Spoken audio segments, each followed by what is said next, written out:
student, good morning. Today we will going to discuss next topic of unit magnetic effect of electric current and magnetism is motion of charge particle in uniform electric field. कि charge particle को जब electric field में रखा जाता है तो उसका motion है मीन्स उसका पाथ है वो किस टाइप का होगा, यही अभी हम डिस्कस करेंगे। तो जैसा कि ये तो हम पढ़ चुके हैं कि चार्ज पार्टिकल को जब इलेक्ट्रिक फील्ड में रखा जाता है तो उसके ऊपर फोर्स एक्सपीरियंस होता है। इट मीन्स जब इलेक्ट्रिक फील्ड के अंदर एक चार्ज पार्टिकल को रखते हैं तो उसके ऊपर फोर्स लगता है तो उसका कुछ ना कुछ तो किसी टाइप का तो पाथ होगा, वही पाथ अभी हम डिस्कस करेंगे। तो उसके लिए पहले हम मान लेते हैं कि लेट अस कंसीडर एक चार्ज पार्टिकल मान लिया हमने। Let us consider a charge particle,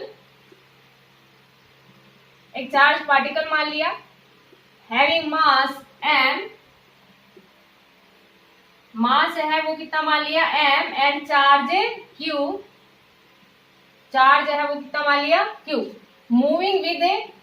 कुछ तो वेलोसिटी होगी जब इलेक्ट्रिक फील्ड के अंदर रखेंगे, तो मूविंग विद वेलोसिटी v। अब यहां पर देखो स्टार्टिंग में क्या है ना कि हमारे पास एक चार्ज पार्टिकल है, ये तो आपको समझ आ गया होगा, मूविंग वेलोसिटी v अलोंग, मान लेंगे स्टार्टिंग में कि वो कौन किसके अलोंग मूव कर रहा है, एक्स एक्सिस के अलोंग मूव कर रहा है, अभी ये रिप्रेजेंट कर रहा है, तो ये समझ आ गया होगा कि एक चार्ज पार्टिकल मान लिया जिसका चार्ज कितना ले लिया q, mass m, moving with velocity, कुछ तो कुछ वेलोसिटी होगी जब इलेक्ट्रिक फील्ड के अंदर रखेंगे क्योंकि तभी उसके ऊपर कुछ फोर्स लगेगा, क्योंकि चार्ज पार्टिकल को जब इलेक्ट्रिक फील्ड में रखेंगे तो उसके ऊपर फोर्स लगेगा, मीन्स जब फोर्स लगेगा तो कुछ उसकी वेलोसिटी भी होगी। तो स्टार्टिंग में देखो यहाँ पर हमारे पास क्या है कि पहले हमने कोई भी इलेक्ट्रिक फील्ड नहीं दिया, एक चार्ज पार्टिकल को यहाँ पर रखा और उसका पाथ है ना वो किस टाइप का होगा, या चार्ज पार्टिकल है, क्योंकि न्यूटन के अकॉर्डिंग क्या है कि जब भी अगर किसी बॉडी के ऊपर फोर्स नहीं लगता ना तब भी हमारे पास क्या होता है, mass is not equal to 0, so acceleration is equal to 0. It means according to Newton's first law, if a body is in rest remains in rest, और if a body in motion remains in motion, तो Newton के first law के according तो ये हुआ कि एक बार एक चार्ज पार्टिकल की कुछ वेलोसिटी थी, उस वेलोसिटी के अकॉर्डिंग उसको रखा तो वो मूव करता ही रहेगा ना, according to Newton first law. लेकिन उसके अकॉर्डिंग हम क्या करते हैं ना कि एक स्क्रीन ले लेते हैं कि भाई वो कहाँ तक भी मूव कर सकता है चार्ज पार्टिकल ना, तो इसके लिए हमने क्या ले लिया है कि यहाँ पर एक स्क्रीन ले ली, यहीं तक उसका पाथ देख लेंगे कि उसका पाथ है वो किस टाइप का होगा। तो देखो स्टार्टिंग में क्या है कि जब एक चार्ज पार्टिकल को रखा कुछ वेलोसिटी के साथ, अभी इलेक्ट्रिक फील्ड नहीं दिया है, तो चार्ज पार्टिकल है वो क्या करेगा, ऐसे जिस भी वेलोसिटी के साथ जिस भी डायरेक्शन में रखेंगे according to Newton first law वो ऐसे मूव करता ही रहेगा। ये आपको लिखना नहीं है, according to Newton first law आपको समझाया गया है। यहाँ पर आप ये लिखोगे कि in the absence of electric field the charge particle strike the screen. ये हमारे पास क्या है, कोई भी एक स्क्रीन है, absence of electric field means electric field नहीं दिया तो चार्ज पार्टिकल है वो सीधा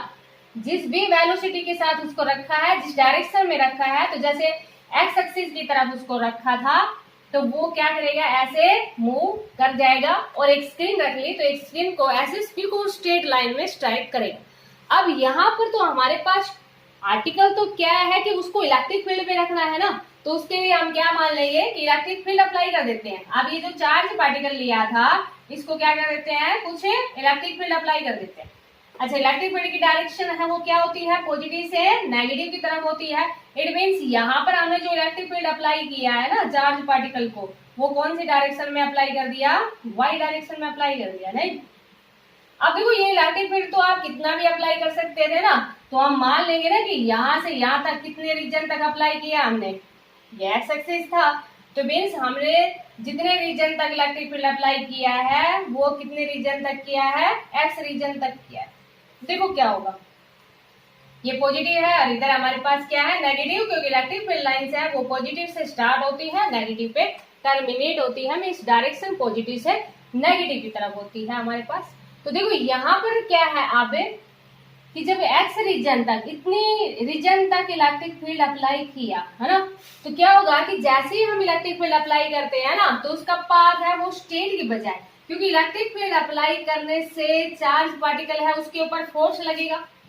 फोर्स लगेगा तो पार्टिकल एक्सेलरेट करेगा, क्योंकि according to Newton second law force is equal to क्या होता है, मास इनटू एक्सेलरेशन होता है। तो यहाँ से m a is equal to q E, it means particle है वो एक्सेलरेट करेगा किसी एक्सेलरेशन के साथ, और वो एक्सेलरेशन हमारे पास कितना आ गया, q E by m. It means उसके ऊपर फोर्स लगा, वो एक्सेलरेट करेगा, अपनी वेलोसिटी के अंदर चेंज करेगा, और जैसे ही वेलोसिटी के अंदर चेंज करेगा उसका पाथ है वो इस टाइप का हो जाएगा।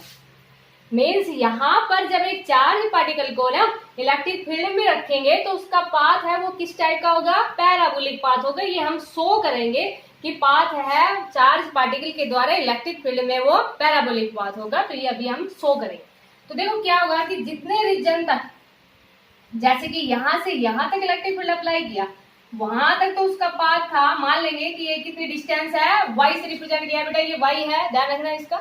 तो जब जितने रीजन तक इलेक्ट्रिक फील्ड अप्लाई किया वहां तक तो इसका पाथ था वो पैराबोलिक पाथ था। अब आगे इलेक्ट्रिक फील्ड नहीं दिया ना, जब आगे इलेक्ट्रिक फील्ड नहीं दिया तो ऐसे आगे जैसे यहाँ जितनी वेलोसिटी थी ना, मीन्स जिस डायरेक्शन के अंदर था उसी डायरेक्शन के अंदर ऐसे क्या करेगा, आगे फिर स्क्रीन को स्ट्राइक करेगा। मीन्स आगे का जो पाथ है वो किस टाइप का हो जाएगा, स्ट्रेट लाइन। तो यहाँ से हमारे पास कंक्लूजन क्या निकला कि in the absence of electric field, जब इलेक्ट्रिक फील्ड नहीं दिया तो चार्ज पार्टिकल्स था उसका पाथ था वो स्ट्रेट रहेगा। जैसे कि यहाँ पर भी एब्सेंस है इलेक्ट्रिक फील्ड की, तो चार्ज पार्टिकल था उसका पाथ स्ट्रेट है, लेकिन जहां जितने रीजन तक उसको इलेक्ट्रिक फील्ड दिया तो उसका पाथ है वो किस टाइप का आ जाएगा, ये पैराबोलिक। यही अभी हम शो करेंगे, ठीक है बेटा। तो देखो यहाँ पर अब जब इलेक्ट्रिक फील्ड हम वाई डायरेक्शन में दे रहे हैं तो पार्टिकल की जो वेलोसिटी चेंज होगी वो भी वाई डायरेक्शन में ही चेंज होगी। There is no change in particle या there is no change of velocity in x direction, क्योंकि एक्स डायरेक्शन में तो हमने इलेक्ट्रिक फील्ड दिया ही नहीं, हमने तो इलेक्ट्रिक फील्ड है वो कौन से डायरेक्शन में दिया है, वाई डायरेक्शन में। तो ये चीज ध्यान रखना कि जो एक्सेलरेशन है पार्टिकल का, वो पार्टिकल एक्सेलरेट कर रहा है वो वाई डायरेक्शन के अंदर कर रहा है, means the velocity changes in y direction, there is no change in velocity in x direction. अब यहाँ पर देखो आपके पास तो उसका पाथ किस टाइप का होगा। तो स्टार्टिंग में तो देखो पार्टिकल की जो वेलोसिटी थी वो हमारे पास कितने थे, 0। एक तो यहाँ कितने रीजन तक पार्टिकल को इलेक्ट्रिक फील्ड दिया है, एक्स रीजन में, तो कितना टाइम लगेगा इसको क्रॉस करने में। तो टाइम कितना लगेगा, टाइम इज इक्वल टू क्या होता है, क्योंकि यहाँ पर एक चार्ज पार्टिकल की स्पीड दे रखी है, speed is equal to distance by time, तो time is equal to distance by speed. कितने डिस्टेंस तक इलेक्ट्रिक फील्ड दे रखा है, एक्स रीजन तक, और पार्टिकल की वेलोसिटी कितनी है, v।